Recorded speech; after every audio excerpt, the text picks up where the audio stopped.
recording. Okay, so now we're doing video tagging,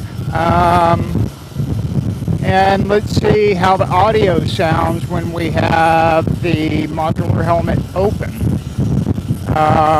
So I'm just kind of interested in what the audio quality sounds like. I mean, is this picking up all of the motorcycle noise and the wind noise and stuff? Or is the sound cancellation canceling it out?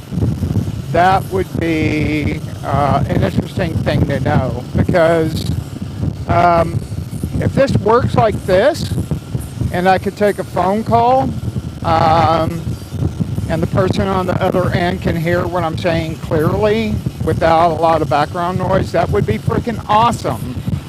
But yeah, so we'll try a multi-camera shot here in a little bit and see how that goes. Enjoy the ride.